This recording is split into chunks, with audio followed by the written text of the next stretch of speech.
Exclusive KPIX 5 Survey USA statewide poll found 58% of respondents think DACA is good for America.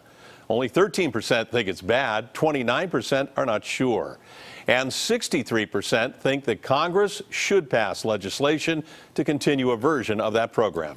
A big protest over the DACA decision is taking shape in San Francisco right now. Chopper 5 flew over the scene outside the federal building. KPIX 5's Emily Turner is live in the thick of it, looking at the legal factors behind the Trump administration's decision. Emily? Veronica, since 5 o'clock, this crowd has steadily grown. In fact, you can see there are thousands of people that are lining 7th Street, and they've just begun to march within the last 15 minutes towards Mission and then down 6th, shutting down a significant portion of this intersection. How they feel about DACA is clear. The constitutionality of it, less so. There's 11 million undocumented people. The message from Dreamers and their supporters is clear, but the argument rescinding DACA is not quite so straightforward.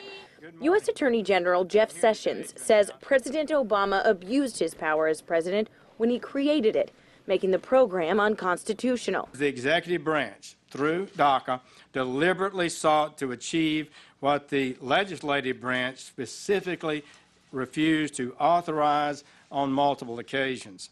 Such an open-ended circumvention of immigration laws was an unconstitutional exercise of authority by the executive branch. But the reach of that executive power has been the center of debate for years, says constitutional law professor Rory Little. In fact, he says it's more of a political argument than a legal one. There's no clear line here. So the argument that this is unconstitutional is a stretch, particularly when you put it next to the travel order, where the president has done the same kind of discretionary exercise of his authority, and the critics say, you can't do that, the statutes don't let you. Even federal judges have varying opinions on the president's power. It would take a legal battle to discover who's right. But San Francisco Mayor Ed Lee says now, when 800,000 Dreamers' fates hang in the balance, is not the time to politic about it, and instead urges Congress to act. There is a question about the legality, and that's going to be dealt with in the courts.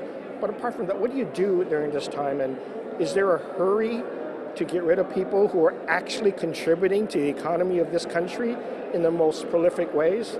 I don't think there should be a hurry, but I think there should be a hurry towards immigration reform that ought to benefit these people.